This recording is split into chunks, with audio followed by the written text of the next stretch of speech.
Téléspectateurs de la RTVC, bonsoir et merci de continuer de vous informer via Koumé News. Retrouvez dans cette édition le point sur la croisade de prière et de jeûne de 40 jours de la CMCI, non seulement au quartier général à Koumé, mais aussi en d'autres lieux. Le travail d'évangélisation se poursuit simultanément alors que des centaines d'âmes sont balayées dans le royaume de Dieu. Et puis quelques conseils pratiques relatifs aux jeunes donnés par le docteur en médecine Alain Zefa au micro de la RTVC. Elle se poursuit à Koumé au quartier général la croisade de prière et de jeûne de 40 jours du ministère rassemblant chaque jour les frères venus de l'église du quartier général et d'ailleurs. Retrouvez tout de suite un bref résumé du propos du leader, le pasteur Théodore Endossé, dans ce reportage de Angèle Tan. De Brazzaville 2011 au Cameroun 2025, la prophétie de Brazzaville continue de se déployer, révélant la profondeur du plan de Dieu pour notre génération. Ces derniers jours, notre leader nous a replongé dans ce moment prophétique historique lors de l'enseignement de 22h à minuit.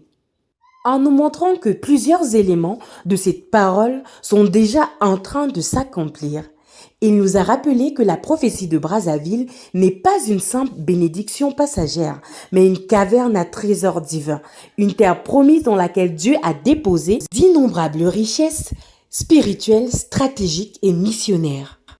À travers quelques témoignages concrets, notre leader nous a montré que Dieu a commencé effectivement à ouvrir des portes et à manifester sa fidélité. Cependant, il nous a aussi exhortés à ne pas rester passifs. Ces trésors ne se manifesteront que si nous allons les chercher, oser entreprendre, évangéliser, explorer de nouvelles cultures et agir selon la foi. Car ce n'est qu'en avançant que nous verrons pleinement s'accomplir ce que Dieu a déclaré. La prophétie de Brazzaville est donc un appel à la foi active et à l'engagement total. Elle nous pousse à sortir de la simple attente pour devenir des instruments du plan divin. Dieu a parlé, il nous revient maintenant de marcher dans cette parole et de collaborer avec lui pour en voir la pleine manifestation. Un nouvel élan spirituel anime déjà les frères et sœurs. Les réunions se multiplient, la ferveur grandit et chacun désire sonder les profondeurs de cette terre promise. Oui, la prophétie de Brazzaville est une véritable caverne à trésors, un réservoir divin de promesses, de direction et de puissance que Dieu a confié à son peuple. Allons ensemble avec foi, zèle et obéissance, puiser dans ces trésors célestes tout ce que le Seigneur nous a promis. C'est l'année de l'héritage. Célébration et louange meublent la tranche de la croisade dirigée par la sœur Henriette Barga au quartier général. C'est la croisade du jubilé qui revient bien sûr sur les souvenirs de 50 ans tels que racontés par Moïsette Moussa. La croisade de prière et de jeûne du ministère se poursuit depuis le 13 octobre dernier. La tranche de 20h à 22h, réservée à louer le Seigneur, à proclamer, à rendre des actions de grâce à Dieu, sous la présidence de la sœur Henriette Mbaga, principale de l'école de la connaissance et du service de Dieu. D'entrée de jeu, la sœur Henriette, accompagnée de la chorale, amène l'assistance à louer le Seigneur avec de grandes réjouissances au son des trompettes retentissantes, avec des transports d'allégresse pour ses hauts faits dans notre œuvre depuis 1995 à ce jour. À partir de la vie du professeur Zacharias Tanefomoun, fondateur de notre œuvre, la sœur Henriette conduit les saints à rendre grâce à Dieu ainsi que pour les membres de sa famille. Elle partage aussi sur l'histoire de Maman Rebecca Angoum, mère du frère Zach, en se basant sur le livre de Proverbes chapitre 21 du verset 10 au verset 31. Cette femme vertueuse, issue de la lignée royale, avait grandi au palais. Elle était une femme de prière fervente. Elle s'est mariée à 14 ans, étant vierge. Dans sa jeunesse, un faux catéchiste l'avait invitée chez lui pour lui rendre visite. Elle est partie naïvement. Heureusement, il ne l'avait pas violée. S'adressant aux petites filles dans la salle, « Si quelqu'un veut coucher avec toi, fuis, ne dis pas que c'est mon tonton. » Maman Rebecca traitait son mari comme son roi. Et le frère Isaac lui-même dit, je cite, Mon père marchait comme un empereur qui règne dans son empire. Ses souhaits étaient recherchés et exécutés. Ma mère considérait que être mariée à mon père était le plus grand privilège. Le père du frère Zach faisait beaucoup de voyages pour visiter les églises. À son retour, sa mère ponçait les chaises, mettait-y de l'huile, elle faisait le ménage partout et amenait les enfants couper les palmes, les aligner à l'entrée de la maison pour accueillir son roi. Elle-même allait à 4 kilomètres pour l'attendre. C'est ça qui signifie être un mari, c'est aussi ça qui signifie être une épouse. Ceux d'entre vous qui espéraient aller en mission, travaillez sur votre mariage avec crainte et tremblement, extrait donné par ZTF en décembre 1995 à Yaoundé. De plus, elle préparait 3 genres de repas parce qu'elle ne savait pas de quel côté son goût allait être à son arrivée. Un peu comme quelqu'un qui aime du poisson, du poulet, du ndolé. Si le premier choix ne lui plaît pas, il y a le deuxième et le troisième.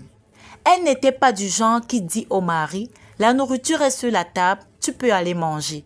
C'était son roi, comme Sarah appelait Abraham son seigneur. Elle était de cette espèce-là, une espèce rare. ZTF dit, je cite, « Quand j'étais jeune, je posais souvent des questions à ma mère et elle me répondait selon la Bible. Elle était une femme stricte. Un jour, elle m'avait acheté une tennis et avait promis de me donner si je sortais premier de ma classe. Je suis sortie deuxième, elle a refusé de me la donner. Quand j'étais en troisième, j'étais sortie premier 3 fois. Néanmoins, elle ne m'a toujours pas donné cette paire de tennis jusqu'à ce que j'ai grandi. Elle m'enseignait par là que Dieu ne rabaisse pas ses standards. Pas comme les parents qui rabaissent les standards, ils prennent des mesures disciplinaires à un moment donné, ils laissent tomber. J'espère que tu n'es pas de ce genre-là, insiste-t-il. Aussi, elle était une femme très courageuse. Chaque fois qu'elle voyait un serpent cobra, elle courait pour aller le tuer. S'il entrait dans un trou, elle essayait de le tuer. Elle ne fuyait pas les serpents. Le travail dur la caractérisait. Comme la femme vertueuse décrite dans Proverbes chapitre 31, elle faisait des beignets pour vendre, elle vendait les arachides, elle était entrepreneuse et travaillait très dur. Puisse le Seigneur susciter du milieu de nous de telles femmes pour sa gloire. De 18h à 20h, les pasteurs Mathiungo et Hugo Kwede conduisent les frères à prier pour chaque saint de la CMCI, en particulier pour les missionnaires, la nécessité d'un retour à la communion avec Dieu au cœur de leur exhortation. Miranda Zibi, RTVC. En cette période de croisade de jeûne et de prière du ministère, le pasteur Mathiungo et le frère Hugo Kwede de l'UMPJ dirigent la première tranche, celle qui lance la croisade de 18h à 20h. Après la lecture de la lettre du jeûne, le pasteur Mathieu conduit les frères à prier pour le jeûne, à prier pour la croisade en cours et à prier pour tous les dirigeants de la CMCI, ainsi que tous les missionnaires et les saints pour qu'ils développent chacun leur communion avec Dieu. Le pasteur fait ainsi comprendre la différence entre avoir une relation avec Dieu et avoir la communion avec Dieu. Il explique, on peut être en relation avec une personne sans avoir de communion avec elle. On pourrait connaître quelqu'un depuis 50 ans sans avoir de communion avec cette personne. L'approfondissement de la communion, c'est la qualité de la relation et pour avoir une communion, il faut approfondir la relation.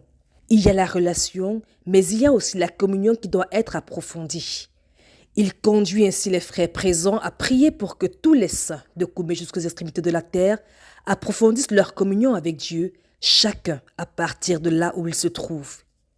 Il conduit ensuite à prier pour que les péchés secrets, les péchés cajolés soient exposés et traités à travers une vraie repentance. Ensuite, il amène à prier que le Seigneur intervienne afin que de Koumé jusqu'aux extrémités de la terre, les péchés par omission, les péchés subtils soient traités à travers une vraie repentance et que les frères aiment marcher avec Dieu et que pendant qu'ils marchent avec Dieu, tout nuage entre eux et Dieu soit ôté et dissipé et qu'ils marchent de plus en plus proches de Dieu. Que toute la gloire revienne au Seigneur pour ce ministère. Et bien sûr, la prière et le jeûne ne sont pas les seuls fronts de bataille. Au cours de la croisade, les saints pressent de l'avant dans le travail d'évangélisation, parallèlement des conversions enregistrées. Le ciel était en joie du vendredi 17 au dimanche 19 octobre à la place des fêtes de Loum, localité du département de Mungo, avec plus de 109 000 habitants. La ville a vibré au rythme de la 54e croisade internationale d'évangélisation. Tout est accompli, conduite par l'évangéliste international Joseph Ngandou. Dès l'ouverture, l'atmosphère a été marquée par une ferveur particulière. Les semeurs de Loum ont introduit la croisade avec un puissant ton de louange et des chants spéciaux, plongeant la foule dans une profonde préparation animée de grandes attentes.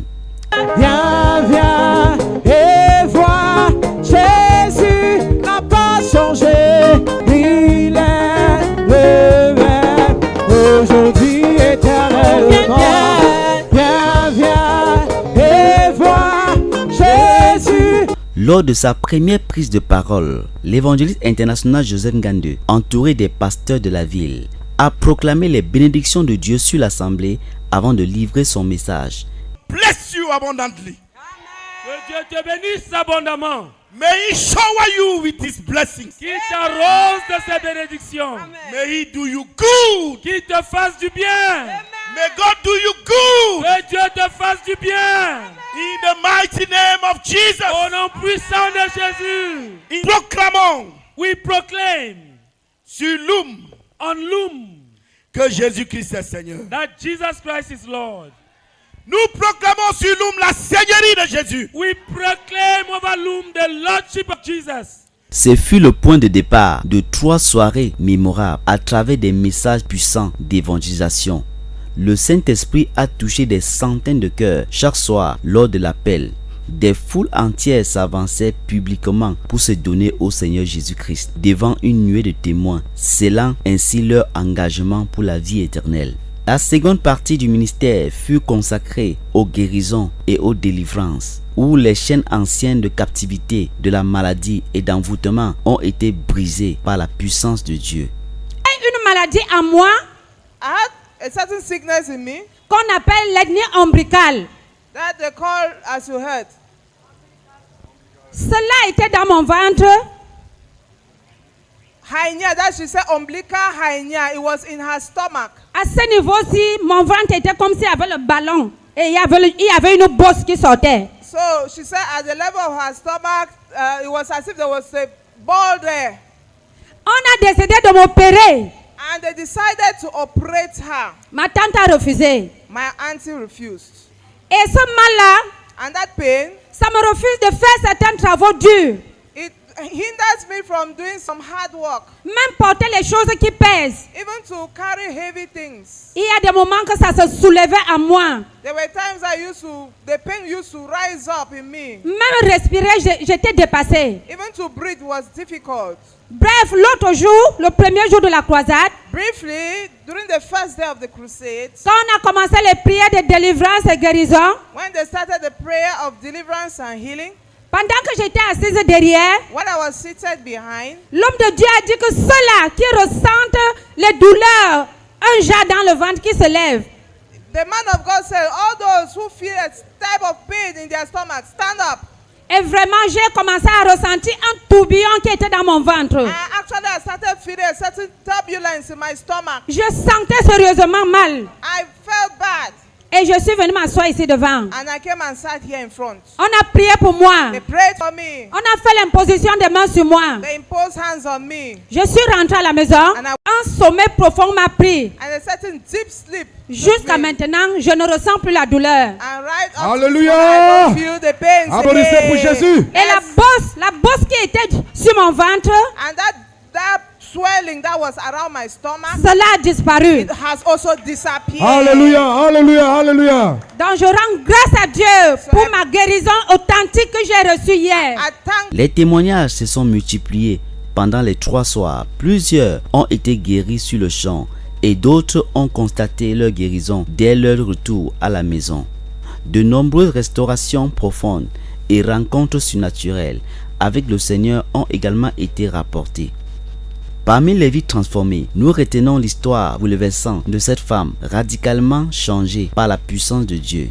Vendredi, on Friday, j'étais dans mes balades, le frère m'a donné l'invitation, j'ai honoré.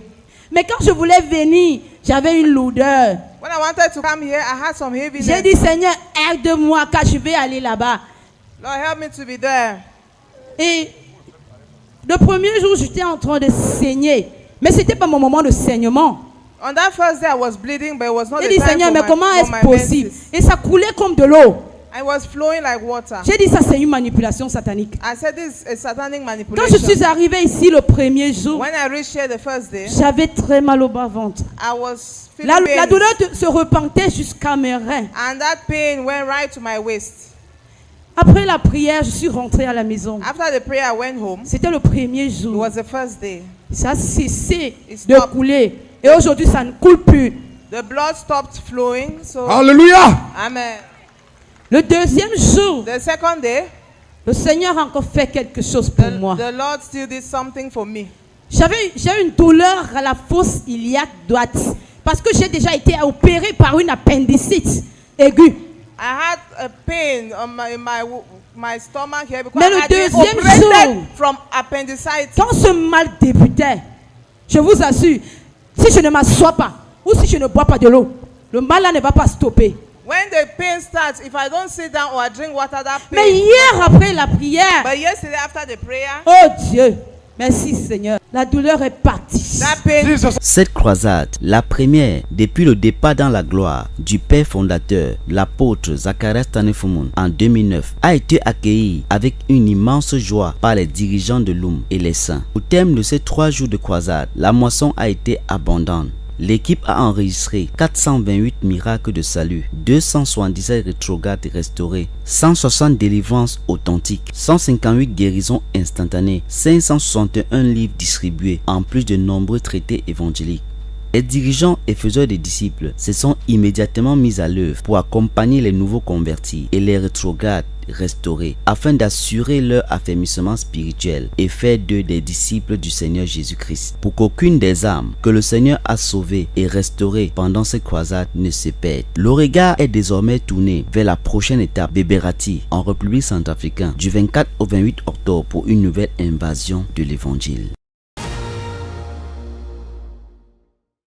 Les pasteurs Séraphin Tambo, Eduardo Batista, Michael White, Fabrice Zotti, Michel et bien d'autres encore sont ceux qui tiennent le front de la vallée pendant cette croisade de jeûne et de prière au Canada. Ils se sont organisés par secteur, par métro et se saisissent de toute occasion, maison de deuil, anniversaire, mariage et bien d'autres encore pour répandre l'évangile.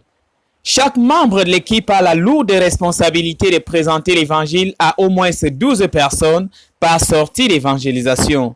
Et pour la semaine écoulée, plus de 150 personnes ont été touchées par l'évangile, plus de 20 conversions et 2 baptêmes en gestation. La croisade de 40 jours se déroule non seulement au quartier général, mais aussi dans d'autres localités et nations où l'œuvre est représentée, comme vous le verrez tout de suite en images. La croisade de prière et de jeûne de 40 jours touche non seulement la base, mais aussi les localités et nations où la CMCI est représentée, chacun selon ses capacités. Ici au Tchad, les frères se réunissent dès 19h, focus des prières élevées au Seigneur, le réveil spirituel personnel et collectif. Au Burkina Faso, les frères prient en 2 tranches de 12h à 15h et de 19h à 23h tout en se rassurant de ne pas manquer de suivre l'enseignement du leader dispensé la veille. Ici au Ghana, les points de prière sont multiples dans les assemblées et le week-end, les frères se réunissent pour prier comme un seul homme selon les directives données à la base. Et que dire des pays tels que le Royaume-Uni et les États-Unis où les frères, à défaut de se réunir en présentiel, se rassemblent en grand nombre pour prier sur Zoom. Une participation et un dévouement plus qu'encourageant. Que toute la gloire revienne au Seigneur. On retrouve tout de suite dans un interview du docteur Alain Zepha des conseils pratiques relatifs aux jeunes. Quels en sont les bienfaits et comment s'y prendre avant, pendant et après d'un point de vue médical?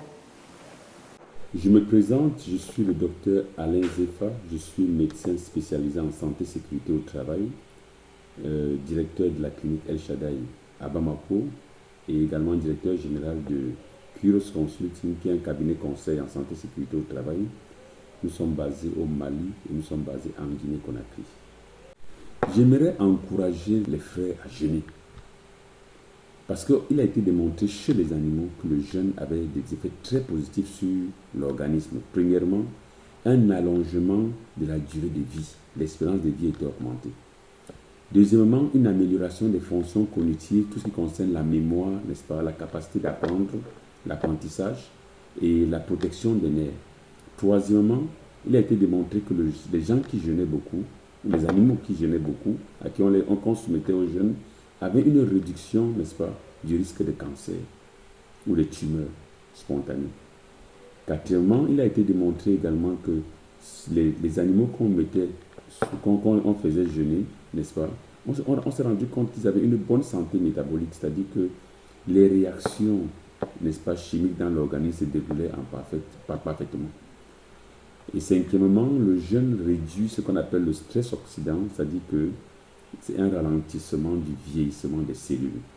Et en fin de compte, il active le jeûne, n'est-ce pas, l'autophagie, qui est un système que l'organisme utilise pour nettoyer les cellules et éliminer les déchets et les protéines qui sont anormales. Il est conseillé de jeûner.